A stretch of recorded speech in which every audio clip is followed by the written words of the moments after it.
Hello दोस्तों, नमस्कार। आपके अपने यूट्यूब चैनल एनालिसिस क्लासेस में स्वागत है। देखिए दोस्तों, आज के इस क्लास में बिना भावे यूनिवर्सिटी के अंदर सेमेस्टर 4 में सभी को पढ़ना है value added courses paper 2 environmental studies. ठीक है, तो आज हम इसी का एक इम्पॉर्टेंट क्वेश्चन आंसर आप लोग को करवाने वाले, जो आपके एग्जाम के विषय वेरी वेरी मोस्ट इंपॉर्टेंट प्रश्न है, क्योंकि आपका एग्जाम जो है 4 शिफ्ट में होगा।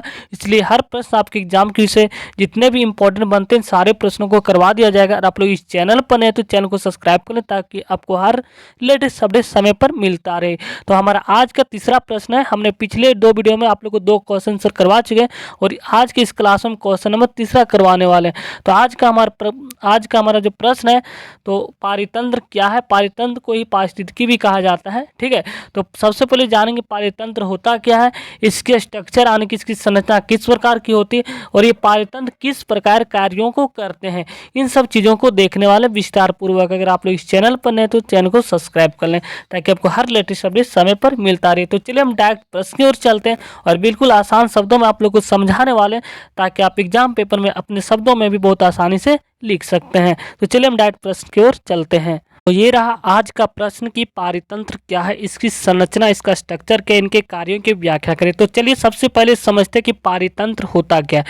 यानी कि पारितंत्र आप इस प्रकार समझ सकते हैं कि पारितंत्र मतलब ऐसा तंत्र जिसमें सभी जीवधारी हो गया, यानी कि जीव जंतु पेड़ पौधा जीवित रहने के लिए जो है परस्पर एक दूसरे पर निर्भर होते हैं और एक भौतिक वातावरण से जुड़े होते हैं। तो इसी जीवन आधारित तंत्र को जो हम पारिस्थितिक तंत्र कहते हैं। यानी इस प्रकार हम कह सकते हैं कि यानी कि एक जीव अपना जीवन यापन करने के लिए दूसरे पर निर्भर हो जाता है, तो उसे हम पारितंत्र कहते हैं। ठीक है, यानी कि जैसे अब पारितंत्र बहुत से प्रकार का हो सकता है, जैसे कुछ प्राकृतिक पारितंत्र हो गया और कुछ मानव निर्मित पारितंत्र। तो यहाँ पे प्राकृतिक जो पारितंत्र होगा, इसे जंगल हो गया, एक क्या है, एक प्राकृतिक पारितंत्र, यानी कि वहाँ पे सभी जीवधारी रहते हैं और अपने जीवन यापन के लिए वो दूसरे पर निर्भर है, पेड़ पौधा पर। तो इस प्रकार एक जंगल भी एक पारिस्थितिक तंत्र का निर्माण करते हैं। ठीक है, तो चलिए समझते हैं। अब यहाँ से हम डिफिनेशन को उम्मीद करते हैं आप लोग समझ गए कि पारितंत्र क्या होता है।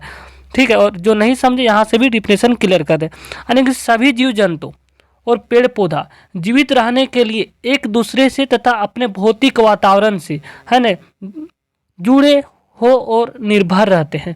तो इसी जीवन आधारित तंत्र को हम पारिस्थितिक तंत्र कहते हैं। यानी सभी जीवधारी जीवित रहने के लिए सभी एक दूसरे पर निर्भर होते हैं, और इसी जीवन आधारित तंत्र को हम पारिस्थितिक तंत्र कहते हैं। ठीक है, यानी कि यह कह सकते हैं कि जब एक जीव अपना जीवन यापन करने के लिए दूसरों पर निर्भर हो जाता है, तो उसे हम पारितंत्र कहते हैं। ठीक है, अतः एक पारितंत्र में सभी जीवों के जैव तथा अजैव घटक होते हैं। यानी एक पारिस्थितिक तंत्र का निर्माण जैविक और अजैविक घटक से होता है। ठीक है, अब जैविक घटक क्या होता है, सजीव, और अजैविक घटक हो गया निर्जीव। सजीव यानी कि पेड़ पौधा जीव जंतु, और अजैव घटक जैसे पहाड़ पर्वत, ये सब क्या है, अजैव घटक। तो एक पारितंत्र का निर्माण करने के लिए जैविक और अजैविक घटक का होना आवश्यक है, तभी एक पारिस्थितिक तंत्र का निर्माण होता है। ठीक है, आइए एक उदाहरण से समझते हैं कि पारितंत्र होता क्या, एक पारितंत्र बनता कैसे, एक पारिस्थितिक तंत्र कैसे निर्माण होता है। तो एक उदाहरण के माध्यम से समझते हैं। एक बगीचा मान ले, पारितंत्र किस प्रकार इस चीज़ को हम समझते हैं। उदाहरण के लिए देखा जाए कि यदि आप एक बगीचा में जाते हैं, तो आपको विभिन्न प्रकार के पेड़ पौधे, घास, वृक्ष, गुलाबी, चमेली, सूरजमुखी जैसे फूल वाले सजावटी पौधे देखने को मिलता है।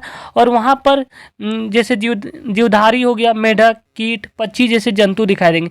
ये सभी सजीव, तो ये क्या है, जैव घटक, परस्पर अनेक क्रिया करते हैं तथा उनकी वृद्धि, जनन एवं अन्य क्रियाकलाप जो होता है पारितंत्र के अजैव घटकों द्वारा प्रभावित होते हैं। तो इस प्रकार कह सकते हैं कि बगीचा भी एक पारितंत्र है, क्योंकि वहाँ पर सभी जीवधारी जैविक घटक और अजैविक घटक होते हैं। इस प्रकार बगीचा भी एक पारितंत्र का निर्माण करता है।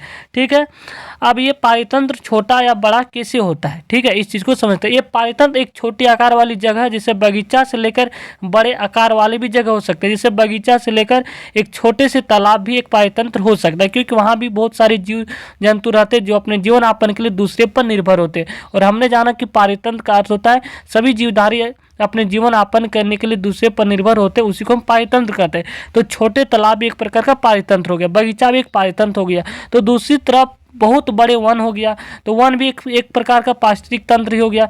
घास स्थल भी एक पारिस्थितिक तंत्र हो गया। फिर रेगिस्तान का पारितंत्र भी हो सकता है, क्योंकि वहाँ पर ऊँट रहते हैं जहाँ अपने जीवन यापन के लिए वहाँ पर अजैविक घटक पर निर्भर होते हैं। और आइए हम देखते हैं अब ये यहाँ से उम्मीद करता है आप लोग समझ गए होंगे पारितंत्र क्या होता है और पारितंत्र के उदाहरण से समझ गए होंगे। ठीक है, तो आइए अब हम समझते हैं कि पारितंत्र के भी प्रकार होते हैं, यानी कि मानव निर्मित पारितंत्र और कुछ होता है प्राकृतिक पारितंत्र। दो प्रकार में के भागों में बांट कर अध्ययन किया जाता है, जिनमें से पहला है मानव निर्मित पारितंत्र, यानी कि जिसका निर्माण मानव करता है। जैसे कि खेत हो गया, खेत भी एक प्रकार का पारिस्थितिक तंत्र है, वहाँ पर केंचुए रहते जो अपने जीवन यापन के लिए जो है मिट्टी पर निर्भर है। निर्मित जलाशय हो गया, बगीचा हो गया, एक क्या है मानव निर्मित पारितंत्र।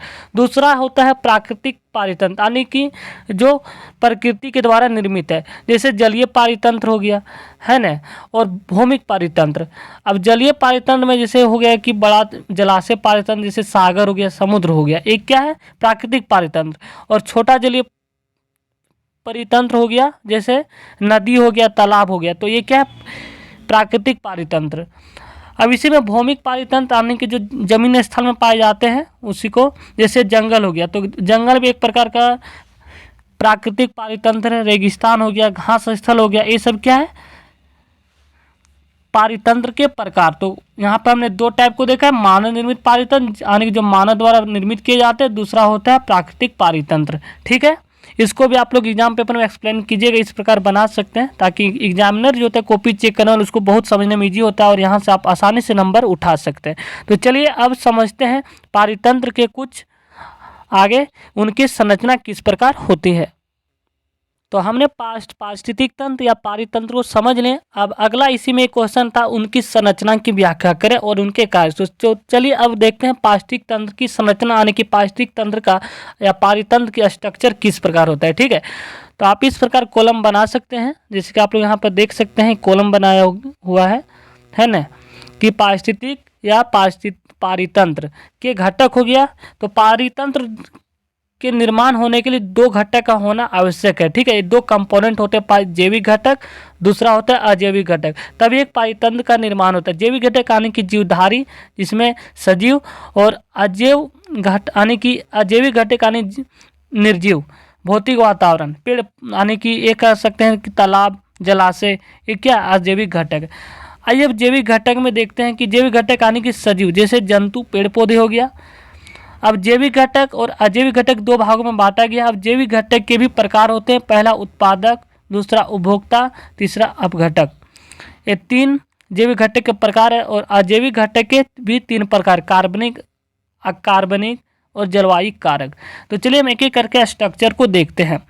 तो पहला है जैविक घटक के अंतर्गत अनेक प्रकार के जीव और पेड़ पौधे आते हैं, इनको भी वर्गीकृत किया गया, जिनमें से पहला हो उत्पादक, दूसरा उपभोक्ता यानी कि पहला हुआ प्रोड्यूसर, कंज्यूमर्स, और तीसरा हुआ अपघटक। तो चलिए समझते हैं कि उत्पादक क्या होता है। जैविक घटक में पहला है उत्पादक। तो उत्पादक जो होता है भोजन बनाने की क्षमता केवल सपोषी अर्थात हरे पौधे एवं जीव जंतु यानी कि हरे पौधे में होती है, इनको उत्पादक कहा जाता है। उत्पादक नाम से स्पष्ट हो रहा है कि उत्पादक यानी जिनको अपने स्वयं सपोष यानी जो अपना भोजन स्वयं बनाता है उसको उत्पादक करे। ठीक है, यानी कि भोजन बनाने की क्षमता केवल सपोष अर्थात हरे पौधे में ही होती है, इनको उत्पादक कहा जाता है। इसमें क्लोरोफिल हरा वर्णक होता है, हरे पौधे सूर्य के प्रकाश से प्रकाश संश्लेषण की क्रिया द्वारा अपना भोज्य पदार्थों का निर्माण करते। तो उत्पादक हो गया पेड़ पौधा। तो पेड़ पौधा किस प्रकार का एग्जाम्पल है, तो उत्पादक का, क्योंकि ये अपना भोजन स्वयं बनाते हैं, बाकी जीव अपना भोजन स्वयं नहीं बनाते, परपोषी होते हैं यानी दूसरों पर निर्भर होते हैं। तो उत्पादक जो होता है वो अपना भोजन स्वयं बनाते हैं, उसी को हम उत्पादक कहते हैं। ठीक है, आइए अब देखते हैं उसका दूसरा प्रकार है उपभोक्ता।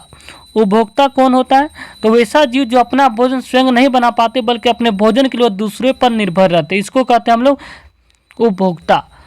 यानी कि उपभोक्ता जो होता है परपोषी होता है। ये परपोषी जो प्रत्यक्ष या परोक्ष रूप से पौधे द्वारा बनाए भोज्य पदार्थों का उपभोग करते हैं, उसको हम लोग कहते हैं उपभोक्ता। अब उपभोक्ता जो होता है परपोषी होता है और इस उपभोक्ता के भी तीन प्रकार होते हैं। ठीक है, कंज्यूमर के तीन प्रकार होते हैं, जैसे कि पहला प्राथमिक उपभोक्ता, दूसरा है सेकेंडरी उपभोक्ता, तीसरा है तृतीय उपभोक्ता और चौथा है सर्वाहारी। यानी कि प्राथमिक उपभोक्ता को शाकाहारी को जो होता है प्राथमिक उपभोक्ता कहा जाता है ना। तो चलिए इसको एक्सप्लेन करते हैं परिभाषा के माध्यम से। तो आइए समझते हैं वो उपभोक्ता का पहला प्रकार है प्राइमरी कंज्यूमर। तो इसमें शाकाहारी जंतु आते हैं जो अपना भोजन सीधे पौधों से प्राप्त करते हैं। ठीक है, यानी कि उपभोक्ता के अंतर्गत शाकाहारी जंतु आते हैं, जैसे गाय हो गया, भैंस हो गया, बकरी हो गया, हिरन, खरगोश, चूहा, टिड्डा आदि जो है वे अपना इन जो होता है सीधे पौधे से भोजन अपना प्राप्त करते हैं, यानी कि शाकाहारी जंतु होते हैं उपभोक्ता के प्रथम यानी कि प्राथमिक उपभोक्ता। ठीक है।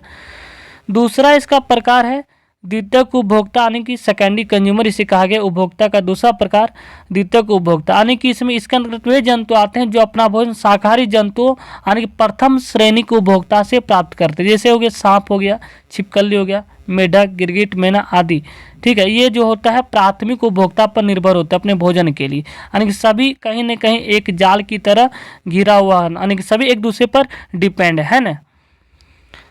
तीसरा है तृतीय यानी कि तृतीय उपभोक्ता, जिसे उच्च उपभोक्ता कहा जाता है। इसमें द्वितीय श्रेणी के जंतुओं को खाने वाले जंतु आते हैं, यानी कि जो तृतीय उपभोक्ता में जो जंतु होते हैं वह द्वितीय उपभोक्ता को खाते हैं, इसलिए इसे मांसाहारी जंतु भी कहा जाता है, जैसे हो गया शेर हो गया, चीता हो गया, बाज, गिद्ध, बिल्ली, ये सब क्या है तृतीय उच्च उपभोक्ता हो गया, जो कि इस सेकेंडरी कंज्यूमर पर भोजन के लिए निर्भर होता है, यानी कि सभी एक दूसरे पर निर्भर होते हैं। इस प्रकार एक खाद्य श्रृंखला बनता है। ठीक है। सभी एक दूसरे पर निर्भर होता है।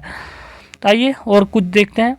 चौथा प्रकार उपभोक्ता के सर्वाहारी, जैसे जीव जंतु यानी कि इसमें मनुष्य आएगा, यानी कि वैसे जंतु जो शाकाहारी और मांसाहारी दोनों प्रकार के जंतुओं को खाते हैं उसको सर्वाहारी कहते हैं। ठीक है।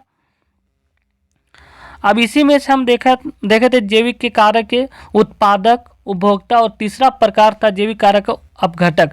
अपघटक यानी कि वैसे सूक्ष्मजीव आते हैं जो मृतजीवी कवक और जीवाणु आदि होते हैं। ये उत्पादक जैसे पौधे, मृत पौधे और उपभोक्ताओं जंतुओं के मृत शरीर को सरल यौगिक में अपघटित कर देते हैं, यानी कि वो सड़े गले पदार्थों को खाते हैं। ये मृत जीव अवशेषों का अपमार्जन करते हैं, इसलिए इन्हें अपमार्जन भी कहा जाता है। अपघटक को जो अपमार्जन कहा जाता है, जो कि पेड़ पौधे और जीव जंतुओं के जो मरे हुए होते हैं यानी कि मृत शरीर को भोजन के रूप में सरल यौगिक में अपघटित कर देते हैं, उसको हम लोग अपघटक कहते हैं। ठीक है। आगे है, हमने देखा पूरा पारितंत्र का जो पूरा स्ट्रक्चर में हमने जैविक घटक को कंप्लीट कर लिया है, यानी कि उत्पादक को भी समझिए, उपभोक्ता भी समझिए, अपघटक को भी समझिए। और उत्पादक पेड़ पौधा आ गया, यानी कि ये अपना भोजन स्वयं बनाते हैं, और उपभोक्ता हो गए दूसरे पर निर्भर होते हैं, उसको उपभोक्ता कहते हैं। और अपघटक जो सड़े गले पदार्थों को भोजन के रूप में ग्रहण करते हैं उसको उपघटक कहते हैं, यानी कि अपघटक। ठीक है। अब हम देखेंगे पारितंत्र का दूसरा घटक जैविक घटक के प्रकार, अकार्बनिक पदार्थ को देखेंगे, कार्बनिक पदार्थ को, जलवायु कारक को। तो पहला है अजैविक कारक। ठीक है। ये क्या होता है, इसमें निर्जीव वातावरण आता है। अजैविक घटक में जो होता है कंपोनेंट में, और निर्जीव वातावरण आता है, जैसे जीवियों घटकों का नियंत्रण करे। ये घटक वायु हो गया, अजैविक घटक हो गया, और निर्जीव हो गया जल, मृदा, खनिज, प्रकाश, ताप, नमी, क्या है अजैविक घटक, यानी जिसमें निर्जीव यानी जिसमें जान नहीं पाया जाता, उसी को अजैविक घटक कहते हैं। अब इसके भी प्रकार है, जिनमें से पहला है अकार्बनिक पदार्थ, इनऑर्गेनिक सब्सटेंस जिसको हम लोग कहते हैं।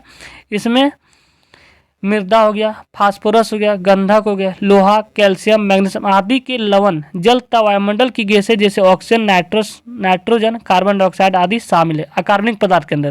ठीक है। यानी कि इनऑर्गेनिक सब्सटेंस है ये सब। और इनमें जो होता है कार्बोहाइड्रेट, दूसरा टाइप हमने देखा कार्बनिक पदार्थ यानी कि ऑर्गेनिक पदार्थ। इनमें कार्बोहाइड्रेट, प्रोटीन, वसा, लिपिड आदि शामिल है। विभिन्न अकार्बनिक पदार्थ जीवीय घटक में प्रवेश करके कार्बनिक पदार्थों में बदल जाते हैं।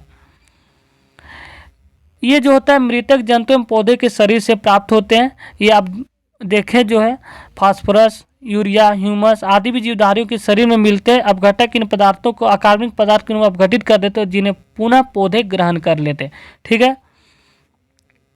अगला है तीसरा पॉइंट, अब देखेंगे जलवायु कारक, यानी कि जलवायु कारक जिनमें ताप हो गया, प्रकाश हो गया, वायु हो गया आदि शामिल। इसमें सूर्य प्रकाश का प्रमुख स्रोत है, इसका प्रभाव अन्य कारकों पर भी पड़ता है। तो इस प्रकार आपका यहाँ पे कंप्लीट होता है पूरा पारितंत्र का स्ट्रक्चर। अब हम देखेंगे कि पारितंत्र के कार्य को किस प्रकार यह कार्य करता है।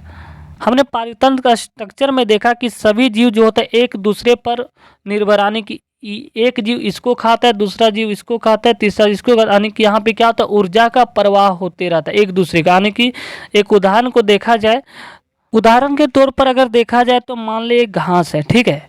एक घास का एक उत्पादक है, इस उत्पादक को कौन खाएगा, तो एक शाकाहारी जंतु खाएगा, कीट खाएगा, और कीट कीट को कौन खाएगा? मेढक। मेढक को कौन खाएगा? सांप। सांप को कौन खाएगा? बाज। तो इस प्रकार पूरे ऊर्जा का जो होता है प्रवाह होते रहता है। तो इस प्रकार पारिस्थितिक तंत्र जो होता है संतुलन बना रहता है। ठीक है, तो आइए हम समझते हैं कि पारिस्थितिक तंत्र का किस प्रकार कार्यों को करता है। तो पारिस्थितिक तंत्र इकोसिस्टम का कार्य कई महत्वपूर्ण प्रक्रियाओं और क्रियाओं के माध्यम से होता है जो जैविक और अजैविक घटकों के बीच अंतःक्रिया को दर्शाते हैं। आइए इन कार्यों को हम विस्तार से अध्ययन करेंगे। तो पहला होता है कि यह ऊर्जा का प्रवाह करता है। आइए हम समझते हैं ऊर्जा का प्रवाह कैसे करता है। जैसे कि हमने बताया कि घास हो गया, घास को कौन खाएगा? कीट खाएगा, और कीट को कौन खाएगा? मेढक। मेढक को कौन खाएगा? सांप, और सांप को कौन खाते? तो बाज। तो इस प्रकार जो होता है पूरे फलों में ऊर्जा का प्रवाह होते रहता है, एनर्जी का। ठीक है, इसी को यहाँ पे ऊर्जा का प्रवाह कहा गया है। इनमें क्या होता है? जैसे प्राथमिक उत्पादक हो गया पौधा। ठीक है, पारिस्थितिक तंत्र में ऊर्जा का प्रवाह सूर्य से शुरू होता है, यानी कि सूर्य के माध्यम से पेड़ पौधा अपना भोजन को ग्रहण करता है। ठीक है, और पौधे उत्प्रेरक के रूप में कार्य करते जो सूर्य की रोशनी का उपयोग करके प्रकाश संश्लेषण के माध्यम से अपना ऊर्जा का उत्पादन करते हैं। तो पौधा जो होता है प्राथमिक उत्पादन होता है, जैसे कि हमने बताया। ठीक है, इसमें सूर्य की उपस्थिति के माध्यम से अपना भोजन तैयार करता है। अब ये उपभोक्ता यहाँ पर इनका एक खास श्रृंखला का निर्माण करते हैं। जैसे कि उपभोक्ता के माध्यम से होता है ऊर्जा का संचरण होता है। जब उपभोक्ता शाकाहारी और मांसाहारी पौधों और अन्य जीवों का सेवन करते हैं तो ऊर्जा उनके शरीर में हस्तांतरित होते हैं। तो यह ऊर्जा जो होता है खाद्य श्रृंखला के माध्यम से विभिन्न स्तर पर संचारित होते रहता है। ठीक है, जैसे कि घास हो गया, घास हो गया, घास को कौन खाया? कीट। तो घास का जो उत्पादक जो खाद्य जो ऊर्जा होगा वो किस में चला गया? कीट में। कीट के बाद किस में चला जाएगा अगला? तो मेढक में चला जाएगा। अगर मेढक को अगर सांप खाता है तो मेढक का जो एनर्जी है, जो उससे ऊर्जा मिला, वो सांप को जाता है, और सांप का जो ऊर्जा मिला सांप में बाज में चला जाता है। तो इस प्रकार पूरे ऊर्जा का फ्लो होते रहता है। ठीक है, यहाँ पे इसी चीज़ को खास श्रृंखला के रूप में बताया गया, यानी कि उपभोक्ता के माध्यम से जो होता है ऊर्जा का संचरण होता है। जब उपभोक्ता शाकाहारी या मांसाहारी पौधों और अन्य जीवों का सेवन करते हैं तो ऊर्जा उनके शरीर में हस्तांतरित होती है, और यह ऊर्जा जो होता है खाद्य श्रृंखला के माध्यम से विभिन्न स्तरों पर संचरित होती है। दूसरा पॉइंट है कि पोषक तत्वों का भी चक्रण होता है इसमें। ठीक, अब आइए समझते कैसे। तो पोषक तत्वों का पुनः चक्रण अपघटक के माध्यम से होता है। जैसे बैक्टीरिया और कवक जो होता है मृत जैविक सामग्री को विघटित कर देता है, यानी कि जो सड़े गले जो जैविक पदार्थ होते हैं उसको विघटित करते हैं, जिससे क्या होता है पोषक तत्व मिट्टी में वापस मिल जाते हैं। और यह मिट्टी जो होता है एक पोषक तत्व के रूप में चक्रण को सुनिश्चित करती है, जिससे पौधे को आवश्यक तत्व मिलते रहते हैं। जैसे फास्फोरस हो गया, ये सब क्या पौधे को जो मिलता है और मिट्टी से मिलता है। मिट्टी में क्या मिला? बैक्टीरिया और मृत जैविक सामग्री। तो हम इस प्रकार कह सकते हैं कि पारिस्थितिक तंत्र में पोषक तत्वों का भी चक्रण होता है। तीसरा है जैव विविधता। इससे जैव विविधता जो होता है संतुलन बना रहता है खाद्य श्रृंखला के माध्यम से। जीवों की विविधता, ये पहला पॉइंट है इकोसिस्टम की। तो पारिस्थितिकी तंत्र में विभिन्न प्रकार के जीवों का होना इसे अधिक या स्थिर और लचीला बनाता है। विभिन्न प्रजातियां जो एक दूसरे के साथ सह-अस्तित्व में रहकर पारिस्थितिक तंत्र की कार्य प्रणाली को संतुलित करती है, और इससे क्या होता है पारिस्थितिक संतुलन भी बना रहता है। पारिस्थितिक तंत्र के कारण जैव विविधता पारिस्थितिक तंत्र में संतुलन बनाए रखने में मदद करती है। यदि एक प्रजाति की संख्या में कमी आती है तो अन्य प्रजातियां भी उसकी जगह ले सकती है। ठीक है, तीसरा पॉइंट है कि यह जीव विविधता का संरक्षण भी करता है। ठीक है, पारिस्थितिक तंत्र ये भी। तो पारितंत्र विभिन्न प्रकार के जीवों का निवास स्थान प्रदान करता है। बिल्कुल सही बात है, जंगल हो गया है ना, विभिन्न जीवों का अपना आश्रय प्रदान करता है, जिससे क्या होता है जैव विविधता बनी रहती है ना। यह पारिस्थितिक तंत्र की स्थिरता के लिए बहुत ही महत्वपूर्ण है, जीव विविधता का संरक्षण करना। चौथा है कि पारिस्थितिक तंत्र के कारण ही जलवायु में नियंत्रण होता है। वन और वन्य पारिस्थितिकी तंत्र जलवायु को भी प्रभावित करते हैं। वे वायुमंडल में गैसों का संतुलन बनाए रखते हैं और तापमान को भी नियंत्रित करने में मदद करते हैं। कौन? पारिस्थितिक तंत्र, यानी कि पारितंत्र। पांचवा है जल प्रबंधन का भी कार्य करते हैं, यानी कि पारितंत्र जल चक्र में महत्वपूर्ण भूमिका निभाते हैं, जिसमें वर्षा हो गया, जल संचय और जल निकासी शामिल है। यह जल संसाधनों का संतुलित उपयोग सुनिश्चित करता है। छठा पॉइंट है जलवायु विनियमन, यानी कि यह पारिस्थितिक तंत्र के कारण जलवायु संतुलन बना रहता है। जैसे पारिस्थितिक तंत्र में जलवायु को विनियमित करने में मदद करता है। पेड़ व वनस्पतियां कार्बन डाइऑक्साइड को जो होता है अवशोषित करती है और ऑक्सीजन को छोड़ती है, जिससे वायुमंडलीय संतुलन बनाए रखने में मदद करती है। कौन? तो इकोसिस्टम। सातवां पॉइंट है कि यह जो होता है कि प्राकृतिक संतुलन को भी बनाए रखता है। कौन? इकोसिस्टम। यानी कि परितंत्र में जीवों के बीच जटिल संबंध होते हैं जो प्राकृतिक संतुलन को बनाए रखने में मदद करते हैं, जिससे कि शिकार और शिकारियों का संतुलन बना रहता है। 8वां पॉइंट अपघटक प्रक्रिया है ना। तो अपघटक क्रिया में जैसे बैक्टीरिया और कवक मृत जीवों और जैविक अवशेषों को तोड़कर जो होता है वो पोषक तत्वों को पुनः चक्रित करते हैं, जिससे मिट्टी की उर्वरा शक्ति बढ़ जाती है। तो ये भी एक महत्वपूर्ण पॉइंट है। बाज को जो होता है प्रकृति का सफाई कर्मी भी कहा जाता है। और इससे क्या होता है? मानव कल्याण भी होता है। अगर पारिस्थितिक तंत्र संतुलन बना रहता है तो पारितंत्र जो होता है मानव जीवन के लिए आवश्यक संसाधन जैसे भोजन हो गया, पानी, जड़ी बूटी का, औषधि का उत्पादन करते हैं। जिनके अलावा वे मनोरंजन और सांस्कृतिक मूल्य भी प्रदान करते हैं। 10वां पॉइंट है कि यह पर्यावरण सेवाएं भी है।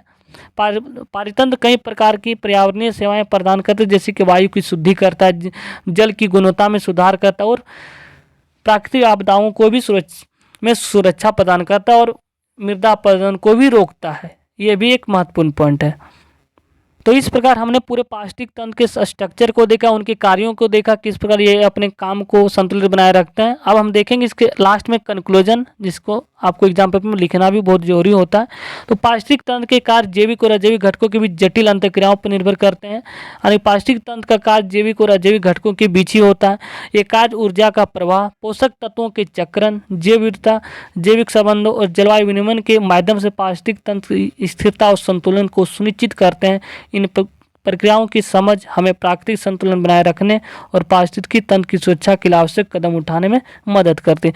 तो इस प्रकार आप लोग का पूरा पारितंत्र का टॉपिक कंप्लीट होता है। यानी कि हमने यह जाना कि पारितंत्र क्या होता है और इनके कार्य क्या होते हैं और उनकी संरचना किस प्रकार की होती है। तो हमने देखा कि पारितंत्र के मुख्य 2 घटक होते हैं, जैविक घटक और अजैविक घटक। इन्हीं घटकों के बीच ये पूरा संतुलन बनाए रखता है। ठीक है, तो थैंक यू गाइस। उम्मीद करता आप लोग समझ गए होंगे। मिलते हैं नेक्स्ट वीडियो में इंपॉर्टेंट क्वेश्चन के साथ। जितने भी इंपॉर्टेंट क्वेश्चन बनते हैं सारे प्रश्नों को करवा दिया जाएगा। अगर आप लोग इस चैनल पर नए हैं तो चैनल को सब्सक्राइब कर लें, ताकि आपको हर लेटेस्ट अपडेट समय पर मिलता रहेगा। तो चलिए हम डायरेक्ट नेक्स्ट क्वेश्चन की ओर देखेंगे नेक्स्ट वीडियो में। धन्यवाद।